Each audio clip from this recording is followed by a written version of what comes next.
Olá, pessoal! O assunto do bloco de hoje é a Convenção Interamericana contra o Racismo. Sim, o quarto documento que passa a integrar aquele rol tão importante dos documentos protetivos em matéria de direitos humanos, os tratados internacionais em matéria de direitos humanos, que tem status de emenda constitucional, status constitucional, por força do artigo 5º, parágrafo 3º, conforme o processo de incorporação dos tratados ao ordenamento jurídico brasileiro. Jogando na tela, quero mostrar para vocês que o decreto 10932 de 2022, no seu nome completo, né, Convenção Interamericana contra o Racismo, a Discriminação Racial e Formas Correlatas de Intolerância, é um documento cheio de definições e não se iludam, o nosso examinador trará essas definições com toda certeza nas provas que se avizinham. Percebam bem no jeitinho aqui do documento, já coloca no seu mecanismo de busca, o decreto 10932 de 2022. Percebam que nós temos uma parte introdutória, eu sempre digo a vocês para não negligenciarem essa parte, porque essa parte traz a razão de ser do documento, o porquê ele veio, qual foi o mote, quais foram as razões que o ensejaram, e logo depois o legislador já começa a trazer as definições. E em direitos humanos nós sabemos, sempre que um documento tiver um artigo trazendo definições, é questão certa de prova. E é por isso que nós vamos começar a nossa análise, não é um documento extenso, por isso nós vamos conseguir fazer a análise completa dele, tá? Até o nosso artigo 22. É por isso que a nossa análise vai começar nessa parte introdutória, para a gente entender as razões do documento, e depois nós vamos entender essas definições, as diferenças entre os tópicos propostos no artigo 1º. Antes, entretanto, quero dizer a vocês que este documento compõe o Sistema Interamericano de Proteção. Sim, nós temos o Sistema Global, o Sistema ONU de Proteção e os sistemas regionais de proteção. E já sabemos, dentre os sistemas regionais considerados não iniciantes ou não incipientes, temos o Sistema Interamericano, o Sistema Europeu e o Sistema Africano. A Convenção Interamericana contra o Racismo está ali na lógica, na organização do Sistema Interamericano, tá? É um documento que compõe o Sistema Interamericano. Lembrando que não há hierarquia entre o sistema global e os sistemas regionais e sempre devemos nos valer da norma mais protetiva ao ser humano. Agora, na tela, vamos começar com aquela ideia daquele preâmbulo, aquela ideia daqueles primeiros momentos do documento que nos mostram a razão de ser dele. Os Estados partes nesta convenção, considerando que a dignidade inerente é a igualdade de todos os membros da família humana, são princípios básicos da DUDH, da Declaração Americana dos Direitos e Deveres do Homem, da Convenção Americana sobre Direitos Humanos, o Pacto de São José da Costa Rica, e da Convenção Internacional sobre a Eliminação de Todas as Formas de Discriminação Racial, reafirmando o firme compromisso dos Estados-membros da OEA com a erradicação total e incondicional do racismo, da discriminação racial e de todas as formas de intolerância, e sua convicção de que essas atitudes discriminatórias representam negação dos valores universais e dos direitos inalienáveis e invioláveis da pessoa humana e dos propósitos e princípios consagrados na Carta da OEA, na Declaração Americana dos Direitos e Deveres do Homem, no Pacto de São José da Costa Rica, na Carta Social das Américas, na Carta Democrática Interamericana, na DUDH, na Convenção Internacional sobre a Eliminação de Todas as Formas de Discriminação Racial e na Declaração Universal sobre o Genoma Humano e os Direitos Humanos, reconhecendo o dever de se adotarem medidas nacionais e regionais para promover e incentivar o respeito e a observância dos direitos humanos e das liberdades fundamentais de todos os indivíduos e grupos sujeitos à sua jurisdição, sem distinção de raça, cor, ascendência ou origem nacional ou étnica, Convencidos de que os princípios da igualdade, da não discriminação entre os seres humanos são conceitos democráticos dinâmicos, que propiciam a promoção da igualdade jurídica efetiva e pressupõem uma obrigação por parte do Estado de adotar medidas especiais para proteger os direitos de indivíduos ou grupos que sejam vítimas da discriminação racial, em qualquer esfera de atividade, seja pública ou privada, com vistas a promover condições equitativas para a igualdade de oportunidades, bem como combater a discriminação racial em todas as suas manifestações individuais, estruturais e institucionais, conscientes de que o fenômeno do racismo demonstra uma capacidade dinâmica de renovação, infelizmente, que lhe permite assumir novas formas pelas quais se dissemina e se expressa política, social, cultural e linguisticamente. Levando em conta que as vítimas do racismo, da discriminação racial e de outras formas correlatas de intolerância nas Américas são, entre outras, afrodescendentes, povos indígenas, bem como outros grupos e minorias raciais e étnicas ou grupos que, por sua ascendência ou origem nacional ou étnica, são afetados por essas manifestações. Convencidos de que determinadas pessoas e grupos vivenciam formas múltiplas ou extremas de racismo, discriminação e intolerância motivadas por uma combinação de fatores como raça, cor, ascendência, origem nacional ou étnica ou outros reconhecidos em instrumentos internacionais, isso aqui vai fazer toda a diferença quando nós lermos as definições, tá?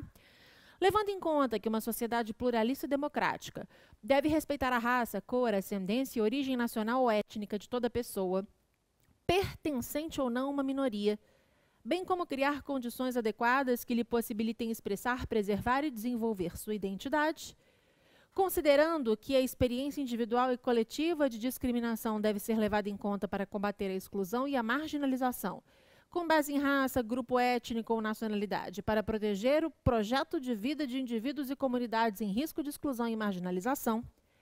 Alarmados com o aumento dos crimes de ódio motivados por raça, cor, ascendência e origem nacional ou étnica, ressaltando o papel fundamental da educação na promoção do respeito aos direitos humanos, da igualdade, da não discriminação e da tolerância e, tendo presente que, embora o combate ao racismo e à discriminação racial tenha sido priorizado em um instrumento internacional anterior, a Convenção Internacional sobre a Eliminação de Todas as Formas de Discriminação Racial, que é de 65, os direitos nela consagrados devem ser reafirmados, desenvolvidos, aperfeiçoados e protegidos, e a vedação ao retrocesso, pessoal? A fim de que se consolide nas Américas o conteúdo democrático dos princípios da igualdade jurídica e da não discriminação, acordam o seguinte. No artigo 1º, você já vai fazer um asterisco imenso, porque ele será objeto da sua prova, tá? Já estou cantando essa pedra aqui, porque a gente sabe que é o que vai acontecer. Quero mostrar a vocês que há 6 tópicos, 6 pontos aqui, que trazem definições que são importantíssimas para que nós compreendamos a razão do documento. Discriminação racial indireta, discriminação múltipla ou agravada, com base naquilo que eu falei com vocês, que eu ressaltei nessas primeiras linhas que nós lemos, racismo, medidas especiais ou de ação afirmativa e intolerância. E eu sistematizei esses conceitos no material para vocês. O que é discriminação racial, pessoal? É o conceito do qual nós temos que partir para essa aula. Nós precisamos entender o que é a discriminação racial. E aí ele vai se embrutecer, é um conceito que vai se robustecer a depender dos fatores múltiplos que incidirem sobre essa discriminação racial. Por discriminação racial, nós entendemos uma conduta que distingua, que separe. É a distinção, exclusão, restrição ou preferência, portanto, discriminação, em qualquer área da vida pública ou privada. Então, isso é muito importante. Não é só na área pública, no setor público, como também na área privada. Essa discriminação racial, ou ela anula por completo, ou ela restringe, ela decota direitos humanos e liberdades fundamentais motivadas no quê? Essa distinção, exclusão, restrição, preferência que vai anular ou restringir num campo público ou privado direitos humanos e liberdades fundamentais, ela se motiva em raça, cor, ascendência ou origem nacional ou étnica, porque a nossa convenção é contra o racismo. As segregações aqui acontecidas, as distinções, exclusões que maculam, que violam de forma total, anulando ou restringindo direitos humanos e liberdades fundamentais, elas ocorrem em relação a esses fatores: raça, cor, ascendência, origem nacional ou étnica. Esse é o conceito básico. E aí, no item 2, nós temos o conceito de discriminação racial indireta. Então, agreguem ao conceito de discriminação racial o seguinte: a discriminação racial indireta é o dispositivo, uma prática ou um critério que é aparentemente neutro, inofensivo, mas que acarreta ou pode acarretar uma desvantagem para aquela pessoa que está sendo discriminada. Então, é uma prática que parece inofensiva, aparentemente neutra, mas que não é. Agora, Elise, eu consigo justificar essa discriminação racial à luz do direito internacional dos direitos humanos? Consegue. Então, se você, em alguns casos, né, se você, de repente, está ali enfrentando um processo seletivo, vagas de emprego para dentistas, para vendedores, para professores, e de alguma maneira, naquele processo seletivo, vem alguma cláusula, vem algum dispositivo, vem alguma condição que se baseia em raça, em etnia, em origem nacional, em cor e em ascendência, num primeiro momento a gente já liga um alerta no sentido de que aquela conduta traz uma discriminação racial indireta. Faz sentido eu exigir que um dentista seja de determinada etnia? Nenhum. Agora, vamos supor que eu seja uma produtora de filmes e eu estou fazendo um filme relacionado à cultura asiática e eu preciso buscar um imperador, eu preciso buscar as filhas daquele imperador. Faz sentido que para o processo seletivo dos atores e atrizes para aqueles papéis, eu selecione atores e atrizes com ascendência também, né, daquela história que eu quero contar, daquele povo que eu quero contar? Ali faria sentido. Então, pode haver uma justificativa, mas essa justificativa ela tem que ser plausível à luz do direito internacional dos direitos humanos. Muito cuidado, porque a discriminação muitas vezes vem nas entrelinhas.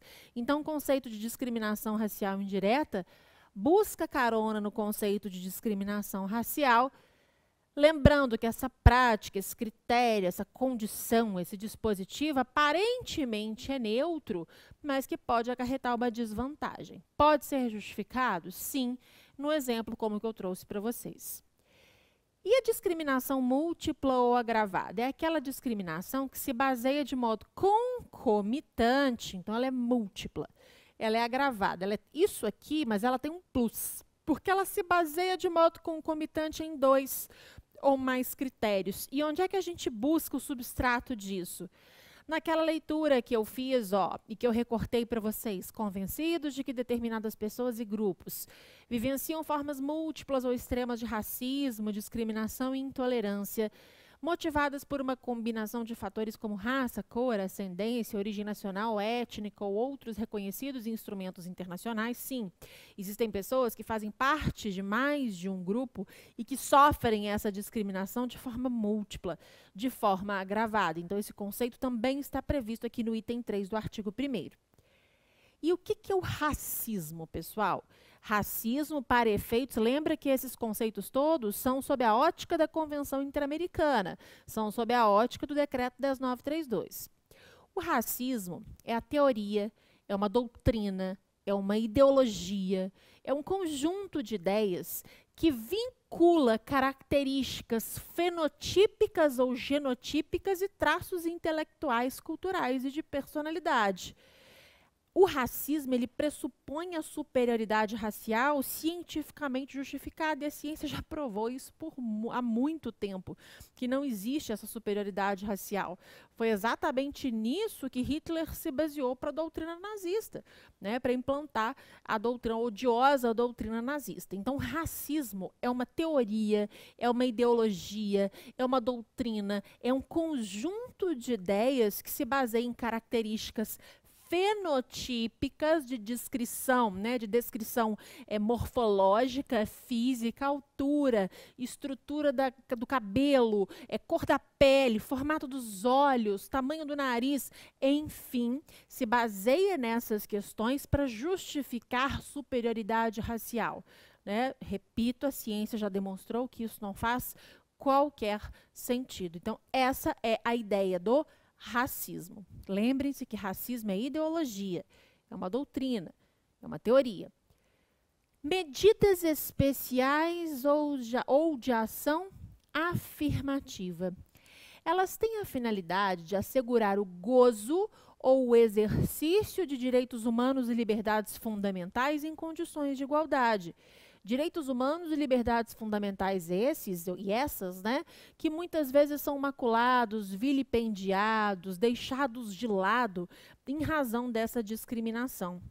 Agora, é muito importante saber que elas não podem se perpetuar enquanto depois, né, que o objetivo dessas medidas especiais ou ação afirmativa forem alcançados. Vou dar um exemplo a vocês. Salvo engano, na UNB, na Universidade Nacional de Brasília, né, renomadíssima, há alguns anos havia cotas raciais referentes ao curso de arquitetura. Não me lembro se era esse, mas acredito que sim. Vamos trabalhar com exemplo hipotético, então. E aí havia essas cotas raciais e percebeu-se que ao longo do tempo, olha que coisa boa, essas vagas eram ocupadas por pretos e pardos, por exemplo, e que já havia um equilíbrio, uma retomada da igualdade de condições de acesso entre as etnias. Então, percebeu-se que não mais seria necessário para aquele curso específico ações afirmativas, elas não mais seriam necessárias. Não mais seriam necessárias medidas especiais. E é exatamente essa a ideia, quando começarem a falar bobagens por aí, argumentem, tragam isso, porque é exatamente essa a ideia. A partir do momento que o objetivo da equidade for alcançado, não faz sentido perpetuar essas ações afirmativas, sob pena de um desequilíbrio dessa balança. Essas ações afirmativas, elas foram idealizadas, foram pensadas para, de fato, tentar, né, arcar com dívidas históricas, com falta de oportunidade, com acesso diferenciado de determinados grupos sociais, raciais, etc.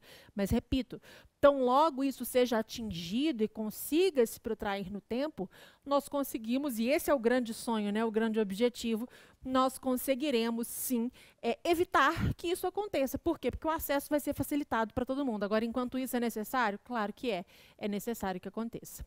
Jogando na tela para a gente finalizar os conceitos do artigo 1º. E o que é intolerância? Falamos de racismo, falamos sobre discriminação racial, sobre medidas afirmativas. E o que é intolerância?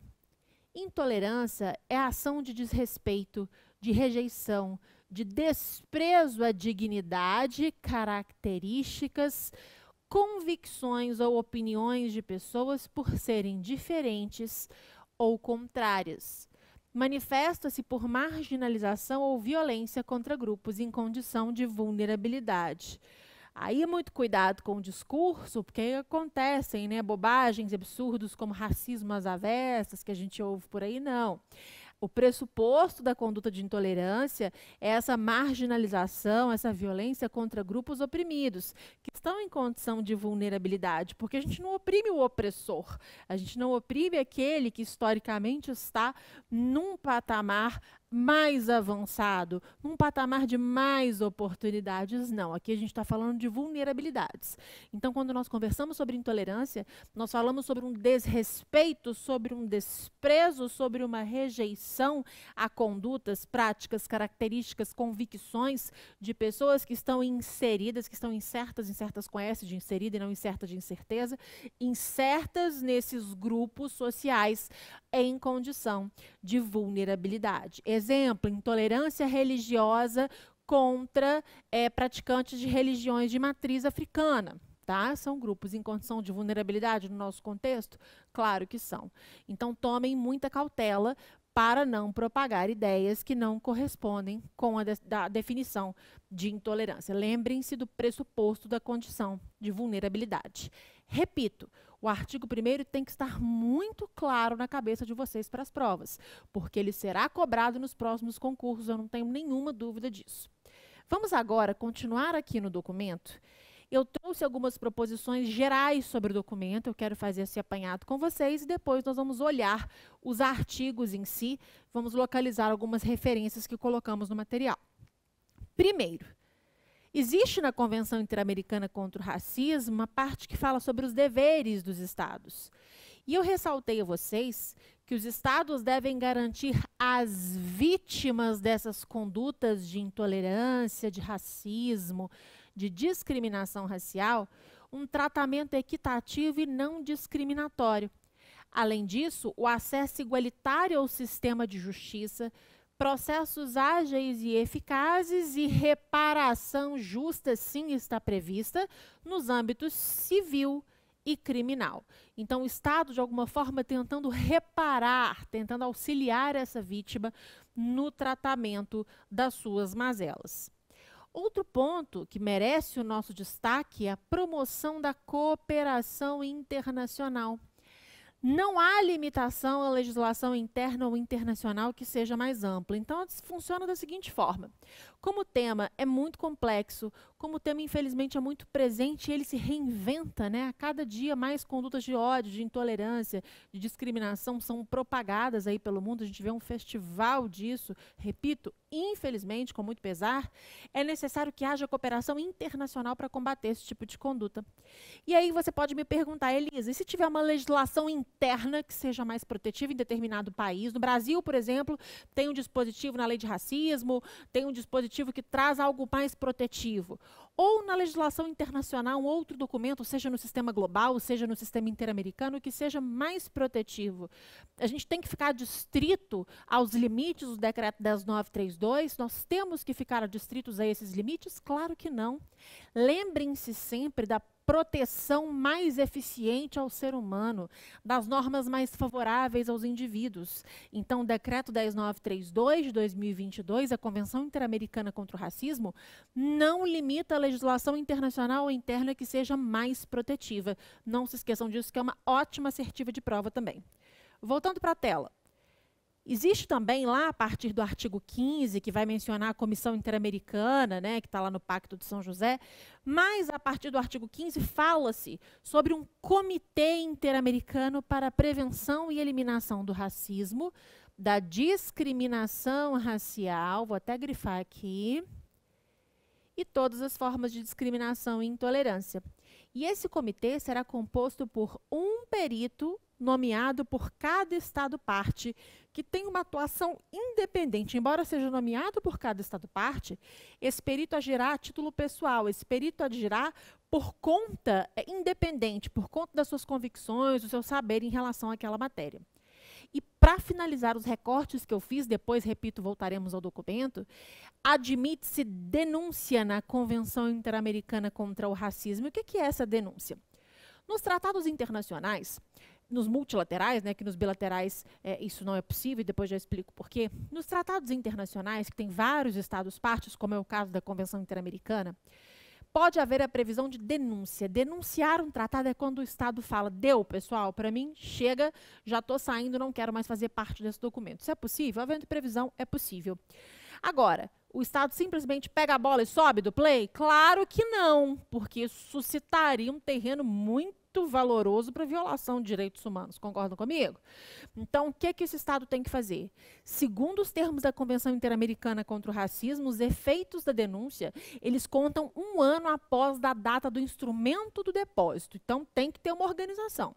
O Estado até pode sair, até pode deixar de se obrigar à Convenção Interamericana contra o Racismo, mas os efeitos daquela declaração serão contados 1 ano depois da data do instrumento do depósito, quando o Estado pega lá o documento e fala, ó, estou saindo e deposita esse documento. Aí, 1 ano ainda o Estado se obriga a cumprir as proposições ali colocadas. Senão, sem dúvida, isso serviria de manejo para violação a direitos humanos. Vocês, repito, não tenham a menor dúvida de que isso aconteceria. Vamos passar os olhos no documento para fechar o bloco? Jogando na tela, esses são os destaques, né, que eu acredito que suscitem questões de prova bem importantes. Mas vamos dar uma passadinha, uma corrida de olhos no documento. O artigo 1º, então, vocês já sabem, tem que saber a definição de cada um desses pontos, de 1 a 6. Lembrando que no artigo 2º e no artigo 3º nós temos os direitos protegidos. Todo ser humano é igual perante a lei e tem direito à igual proteção contra o racismo, a discriminação racial e formas correlatas de intolerância em qualquer esfera da vida pública ou privada. Todo ser humano tem direito ao reconhecimento, gozo, exercício e proteção em condições de igualdade, tanto no plano individual como no coletivo, de todos os direitos humanos e liberdades fundamentais consagrados na legislação interna e nos instrumentos internacionais aplicáveis aos Estados-partes. No artigo 4º, os deveres do Estado, eu compilei para vocês, né, aquele suporte às vítimas, a reparação nos campos civil e criminal, se for necessário, o processo ágil, justo, equilibrado. Deem uma lida nesse artigo 4º com bastante atenção. O compromisso dos Estados-partes, no artigo 5º, de adotarem políticas especiais e ações afirmativas necessárias para assegurar o gozo ou exercício dos direitos e liberdades fundamentais das pessoas ou grupos sujeitos ao racismo, à discriminação racial e formas correlatas de intolerância. E qual o objetivo disso? Qual o propósito? Promover condições equitativas para a igualdade de oportunidades. Aqui está a chave, aqui está o X da questão. Inclusão e progresso para essas pessoas ou grupos. Tais medidas ou políticas não serão consideradas discriminatórias ou incompatíveis com o propósito ou objeto desta convenção, não resultarão na manutenção de direitos separados para grupos distintos e, importantíssimo, não se estenderão além de um período razoável após terem alcançado o seu objetivo. Esse argumento é o melhor, né, para desfazer outros argumentos absurdos que aparecem quando o assunto são as ações afirmativas, quando o assunto trazido à tona é esse. Compromisso dos Estados-partes em formular políticas, implementar políticas para trazer esse tratamento equitativo, gerar igualdade de oportunidades. Vários compromissos aqui previstos no artigo 6º, 7º, 8º, 9º, 10º. Leiam isso, tá? Que é aquilo que a gente trouxe no nosso material. No artigo 15, nós temos os mecanismos de proteção e acompanhamento da convenção. Eu anunciei a vocês, vamos pular aqui para o 4, eu anunciei a vocês o estabelecimento de um comitê interamericano para a prevenção e eliminação do racismo, discriminação racial e todas as formas de discriminação e intolerância. E a composição desse comitê é de um perito nomeado por cada Estado-parte, que exercerá suas funções de maneira independente e cuja tarefa será monitorar os compromissos assumidos nesta convenção. Também esse comitê monitorará os compromissos assumidos pelos Estados que são partes na Convenção Interamericana contra toda forma de discriminação e intolerância, tá? Esse comitê também será o local para trocar ideias e experiências, examinar o progresso alcançado pelos Estados-partes, trazer novas ideias para implementar e para tentar, né, cada vez mais minimizar as condutas que tragam racismo, que tragam intolerância. Mas o que mais do artigo 15 é importante a gente falar? É importante dizer que nos moldes do que ocorre no Pacto de São José da Costa Rica, lá no artigo 44, qualquer grupo, qualquer pessoa, grupo de pessoas ou entidade não governamental juridicamente reconhecida em um ou mais Estados-membros da OEA pode apresentar à Comissão Interamericana de Direitos Humanos petições que contenham denúncias ou queixas de violação desta convenção por um Estado-parte. Então, anotem, a Comissão Interamericana de Direitos Humanos, que é um órgão lá do Pacto de São José da Costa Rica, que é um órgão que faz parte do sistema interamericano, um órgão administrativo, que faz um juízo de prelibação, que verifica essas questões, ele poderá receber essas denúncias que contenham propostas, noções de violações praticadas pelos Estados-partes. E quem é que pode levar isso ao conhecimento da Comissão Interamericana de Direitos Humanos? Qualquer pessoa, grupo de pessoas ou entidade não governamental, desde legalmente reconhecida em um dos Estados-partes da OEA, ok? Então, pode haver esse acesso à comissão, que pode ser feito dessas maneiras. E para a gente caminhar para o fim do documento, as disposições gerais a partir do artigo 16.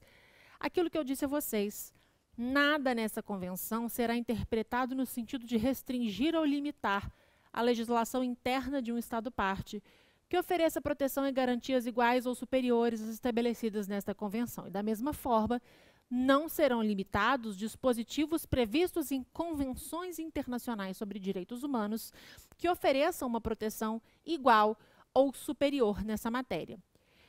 O instrumento original desta convenção, cujos textos em espanhol, francês, inglês e português são igualmente autênticos, será depositado na Secretaria-Geral da OEA.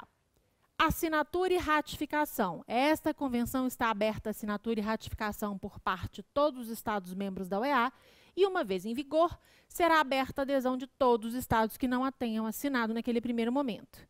A convenção estaria sujeita, naquele momento, à ratificação pelos Estados signatários de acordo com seus respectivos procedimentos constitucionais e os instrumentos de ratificação ou adesão seriam, naquela ocasião, na Secretaria-Geral da OEA. Como tem concurso que gosta de cobrar, deixa eu colocar aqui para vocês, ó. O Decreto 10932 de 2022, ele promulga a Convenção Interamericana contra o Racismo, que foi firmada pela República Federativa do Brasil na Guatemala em 5 de junho de 2013. Então, quando o Brasil assinou esse decreto, Decreto 10932? 5 de junho de 2013. E vejam aqui, considerando que o Congresso Nacional aprovou a Convenção por meio do Decreto Legislativo número 1, de 18 de fevereiro de 2021, conforme o procedimento do artigo 5º, parágrafo 3º, e que, nós sabemos, foi em janeiro de 2022 que, de fato, houve promulgação e publicação. Para a gente fechar, a denúncia, só repetindo aquilo que já está no material de vocês, qualquer Estado-parte pode denunciar o documento mediante notificação por escrito, dirigida, destinada ao secretário-geral da OEA. E os efeitos da convenção, o Estado estará desobrigado apenas um ano, eles surgirão apenas um ano após a data de depósito do instrumento da denúncia. E, claro, a convenção ela permanece em vigor para os demais Estados-partes. Atenção! A denúncia não eximirá o Estado-parte das obrigações a ele impostas por essa convenção com relação a toda ação ou omissão anterior à data em que a denúncia produziu efeito. Novamente, para evitar que haja manobras jurídicas para que se voltem, ao descumprimento dos preceitos colocados aqui pelo documento.